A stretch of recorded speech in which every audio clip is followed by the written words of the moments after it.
Assalamualaikum warahmatullahi wabarakatuh.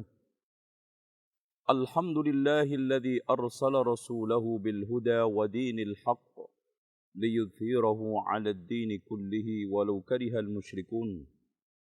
Asyhadu an la ilaha illallah wahdahu la syarika lah wa anna Muhammadan abduhu wa rasuluh. Qala Allah 'azza wa jalla يا أيها الذين آمنوا اتقوا الله حق تقاته ولا تموتن إلا وأنتم مسلمون اللهم صل وسلم على محمد وعلى آل محمد كما صليت على إبراهيم وعلى آل إبراهيم إنك حميد مجيد. Saudaraku seiman dan seislam, kaum muslimin dan muslimah yang dirahmati Allah. Semua di antara kita akan melewati satu tempat yang sekarang kita tempati kanan kiri kita, yaitu kuburan. Inilah yang dikatakan oleh Rasulullah sallallahu alaihi wasallam, innal qabra awwalu manzilatin min manazilil akhirah. Sesungguhnya kuburan adalah rintangan pertama kali akhirat. Wa iyanju minhu fama ba'dahu aisar. Jika selamat di tempat alam kubur ini, maka setelahnya lebih mudah. Wa illam yanju fama ba'dahu asyad. Dan kalau tidak, maka setelahnya lebih mengerikan. Makanya Utsman ibnu Affan radhiyallahu an pernah menangis ketika diingatkan tentang alam kubur. Lalu ditanya, wahai Utsman ibnu Affan, dituturkan kepadamu tentang surga neraka, kamu tidak menangis. Sementara diingatkan tentang alam kubur menangis. Apa kata beliau? Innal qabra awwalu manzilatin min manazilil akhirah. Sesungguhnya kuburan adalah tempat rintangan pertama kali akhirat.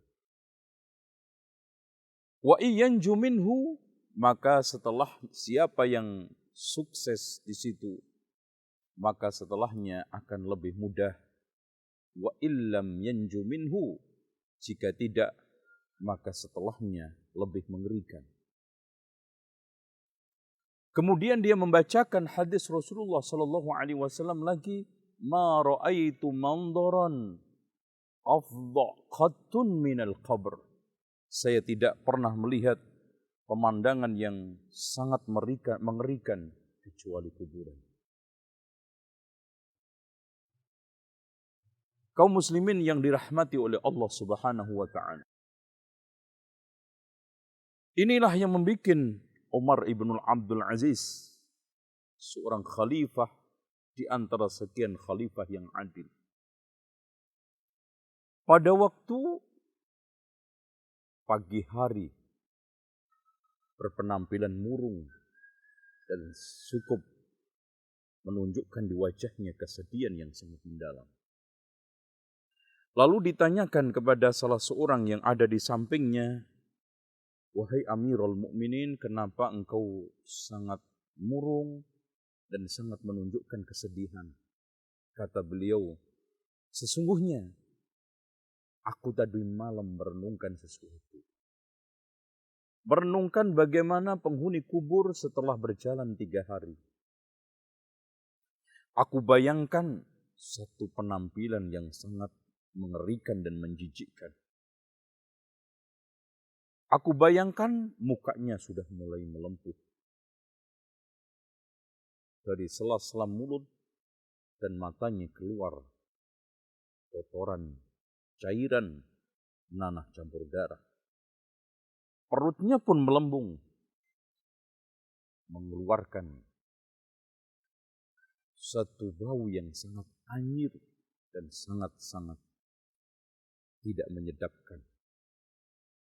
Walaupun dulunya sangat tampan, walaupun dulunya serba wangi, menghiasi dirinya. Itulah kaum muslimin yang dirahmati oleh Allah Subhanahu wa taala. Maka kita mau tidak mau akan memasuki pintu yang satu ini, yaitu alam kubur. Yang tipenya tidak ada kecuali 2x1. Siapapun yang kaya dan yang miskin, yang pejabat dan yang rakyat, yang tua dan yang muda, akan memasuki alam ini. Bahkan kata Rasulullah Sallallahu Alaihi Wasallam di dalam hadisnya yang sahih, kun fid dunya ka'annaka gharibun aw 'abiru sabil. Jadilah kamu di dunia ini seperti perantau. Yang namanya perantau pasti terngiang-ngiang dan angan-angannya kembali ke kampung halamannya. Otomatis biarpun di Jakarta umpamanya yang gelandang, yang paling penting pulang kampung, friend. Dengan demikian, sejauh manusia melarikan diri dari Allah, pasti suatu ketika inna lillahi wa inna ilaihi raji'un. Kita ini milik Allah dan suatu ketika akan kembali kepada Allah Subhanahu wa taala. Dengan demikian, tidak ada satupun manusia yang bisa mengelak. Bahkan kata Rasulullah sallallahu alaihi wasallam, "Man ahabba liqa Allah, ahabballahu liqa'ahu." Barang siapa yang rindu ketemu Allah Subhanahu wa taala, maka Allah pun rindu kepadanya. Wa man kariha liqa Allah kariha liqa'ahu. Barang siapa yang sekarang ini tidak suka ketemu Allah, maka Allah juga tidak akan suka ketemu. Makanya Allah Subhanahu wa taala menganjurkan kepada Nabi Muhammad, "Qul innal mauta alladhi tafirruna minhu fa innahu mulaqikum thumma turadduna ila 'alimil ghaibi wasyahadah fayunabbi'ukum bima kuntum ta'malun."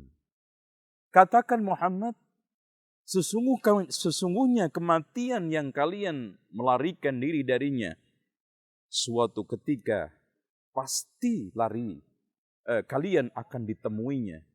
Kemudian kalian akan dikembalikan kepada yang mengetahui, yang gaib dan yang nampak.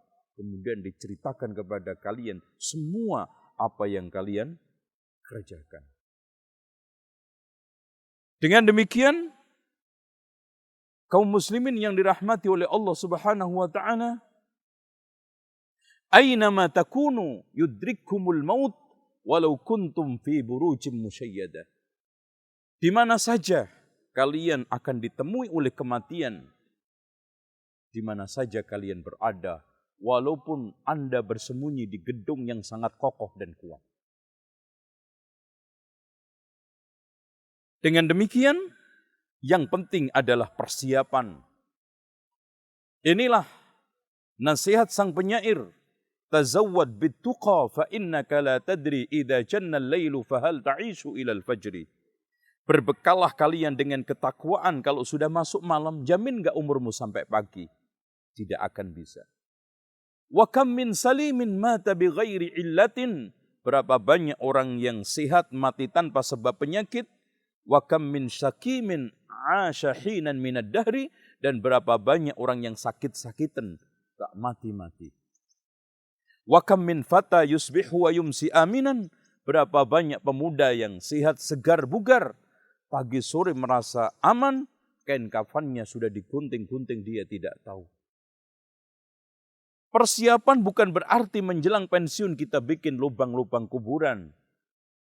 Atau kita kunjungin setiap minggu. Tetapi persiapan adalah perbuatan. Persiapan adalah ketakwaan.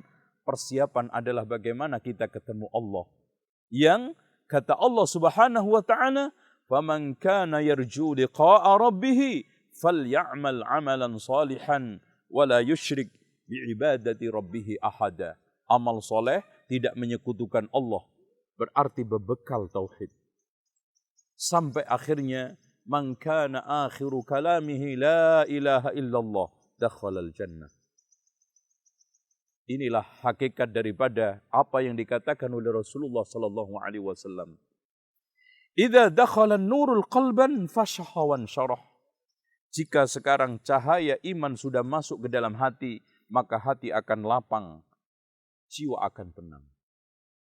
Maka pada saat itu sahabat ditanya, wa ma'alamatu dzalika ya Rasulullah? Apa tanda-tandanya wahai Rasulullah?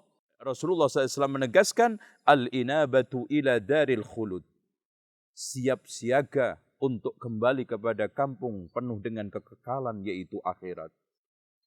Wattajafi an daril ghurur, dan siap-siap meninggalkan kampung penuh penipuan, dan yang semuanya sifatnya adalah sementara.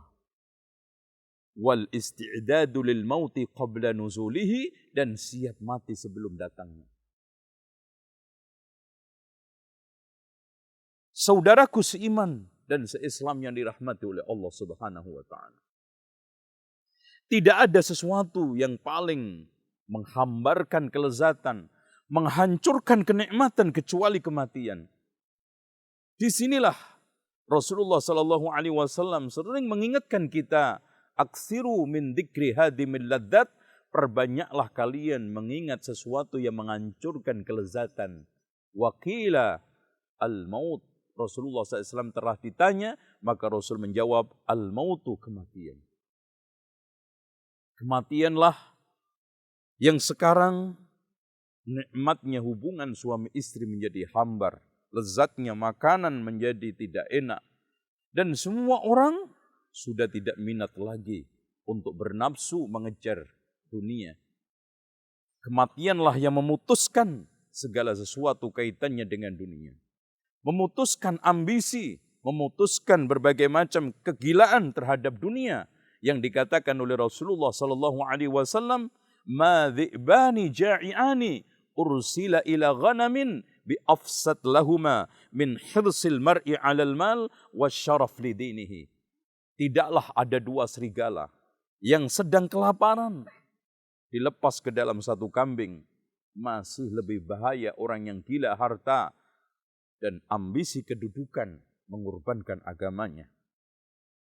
Ini semuanya hilang, ini semuanya akan sirna.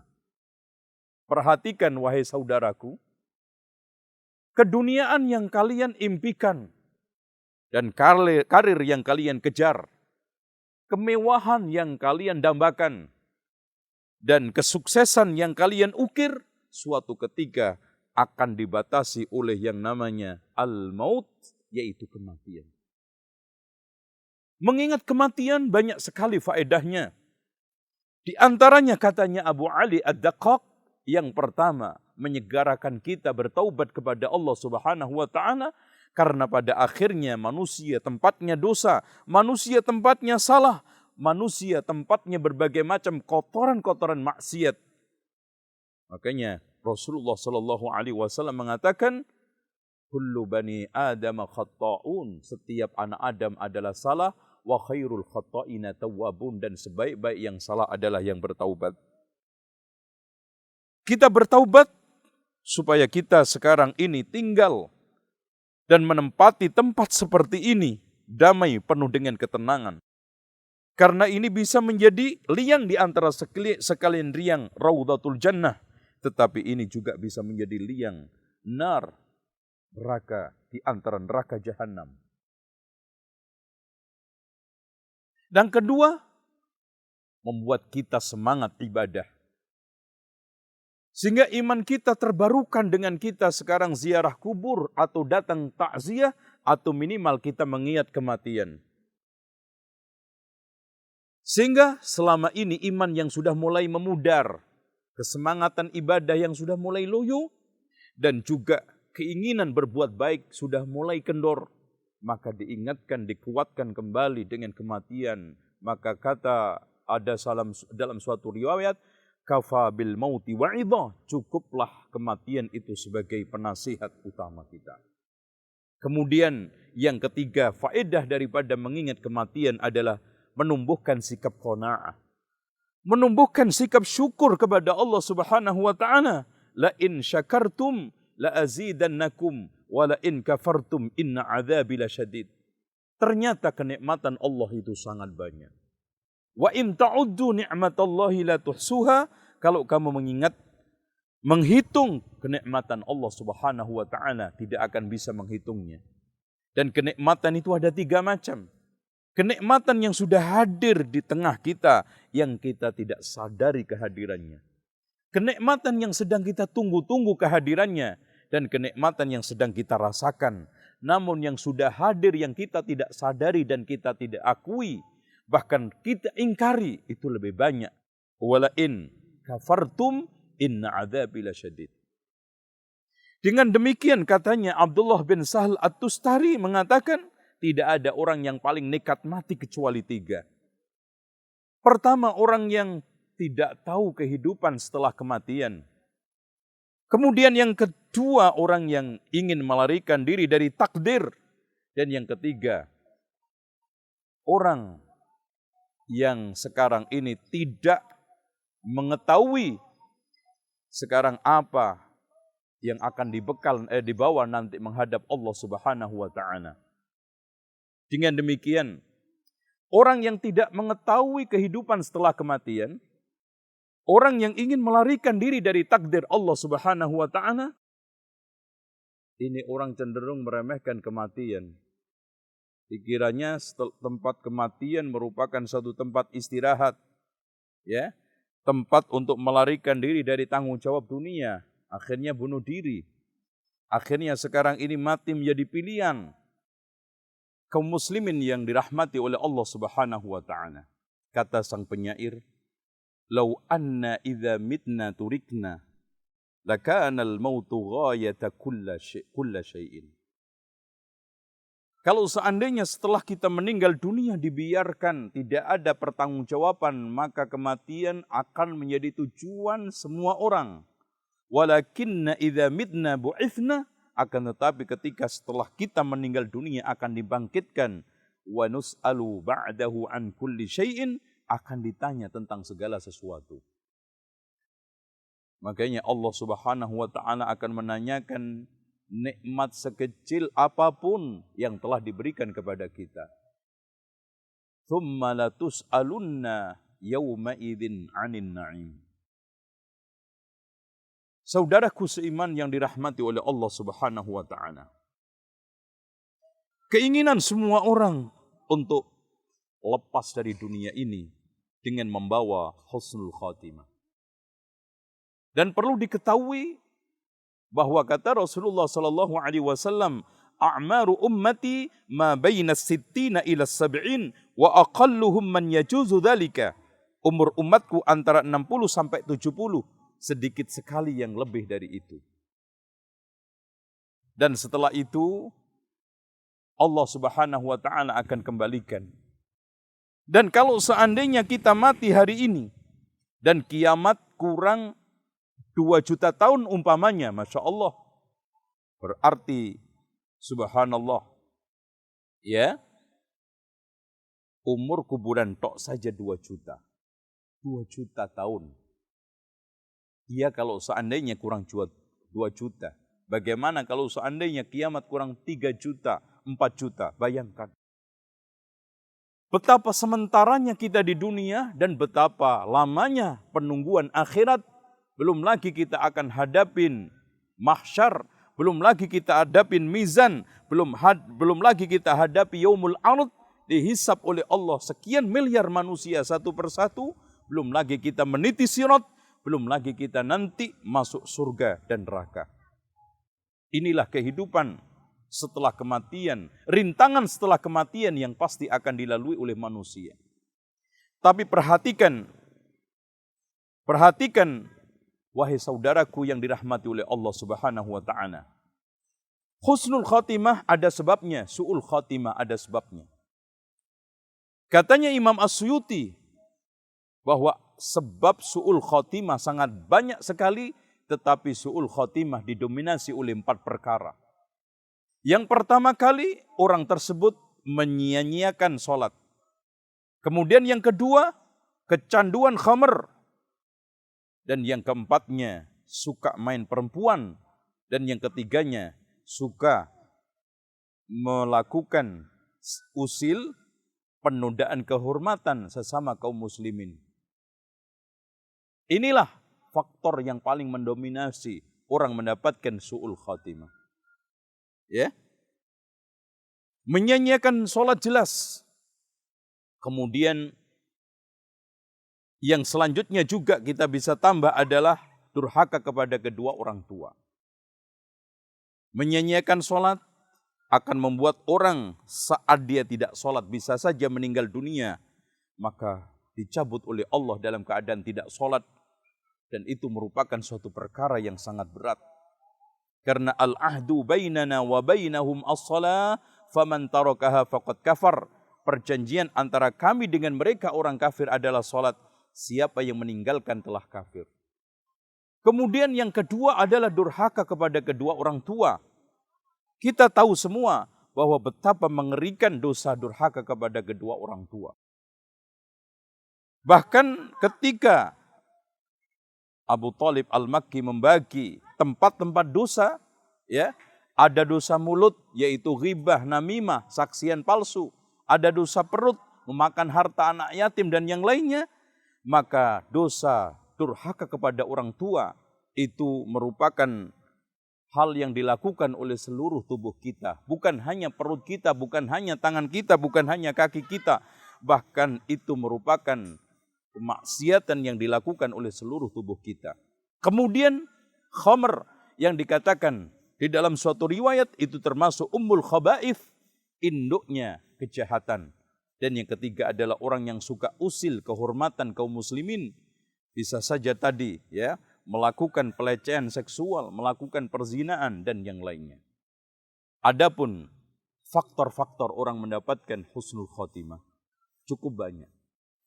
Di antaranya adalah mati di atas la ilaha illallah dan kebaikan-kebaikan yang lainnya. Mati sedang dalam keadaan sujud, meninggal dunia dalam keadaan umroh atau haji, meninggal dunia sedang membaca Al-Quran, meninggal dunia di medan jihad. Semuanya ini adalah mati di atas kebaikan. Kemudian yang kedua termasuk faktor orang bisa mendapatkan husnul khatimah adalah meninggal pada waktu hari Jum'ah atau malam Jum'ah, sebagaimana hadis yang telah dihasankan oleh Syekh Nasruddin Al-Albani di dalam kitab Sahihul Jami'is Shaghir. Rasulullah sallallahu alaihi wasallam mengatakan, "Man mata yaumal jum'ah aw lailatal jum'ah waqahu min fitnatil qabri." Barang siapa meninggal hari Jumat atau malam Jum'ah, maka Allah akan lindungi dari fitnah azab kubur. Mati di dalam keadaan kena penyakit perut atau ta'un, ini semuanya menyebabkan orang mendapatkan husnul khatimah. Kemudian yang tidak kalah pentingnya, orang tersebut mendapatkan kesempatan dari Allah Subhanahu wa taala meninggal di Makkah atau Al-Madinah. Ini adalah bagian faktor dari sekian faktor mendapatkan husnul khatimah. Demikianlah yang bisa saya sampaikan tentang rintangan setelah kematian. Menjemput kematian dengan husnul khatimah. Kita berharap, termasuk saya, mudah-mudahan Allah Subhanahu wa taala matikan pada waktu hari Jumat atau malam Jumat. Kemudian disolatin orang sekian banyak karena ini merupakan syafaah dari kaum muslimin. Betapa bahagianya seorang muslim akhir hayatnya, akhirnya dia disolatin oleh ribuan orang. Apalagi pada saat haji, pada saat Ramadan di Masjidil Haram atau Masjidun Nabawi. Semoga kita semuanya kembali kepada Allah. Inna lillahi wa inna ilaihi raji'un. Diterima dengan baik. Yang kuncinya, man ahabba liqa Allah, ahabballahu liqa'ahu. Barang siapa yang senang ketemu Allah, maka Allah akan senang ketemunya. Dan semoga amal kita semuanya menjadi kebanggaan kita dan pemberat timbangan nanti di sisi Allah untuk bekal kembali ke alam yang semua kita tahu yaitu alam kubur. Disinilah kita akan mengakhiri berbagai macam atraksi dan drama kehidupan yang tidak normal. Disinilah penjahat juga akan dikubur. Disinilah koruptor juga akan dikubur. Disinilah tukang fitnah juga akan dikubur. Disinilah pembunuh juga akan dikubur. Disinilah penzina, peminum khamr, dan penjudi juga akan dikubur. Disinilah orang-orang soleh. Di tempat tanah inilah orang yang ahli ibadah, rajin sholat, dan rajin menyantuni yatim piatu akan dikubur. Dan disinilah semuanya kita kembali kepada Allah Subhanahu wa taala. Aqulu qauli hadza wastaghfirullah li wa lakum wastaghfirullahal azim. Innallaha huwal ghafurur rahim. Wassalamu alaikum warahmatullahi wabarakatuh.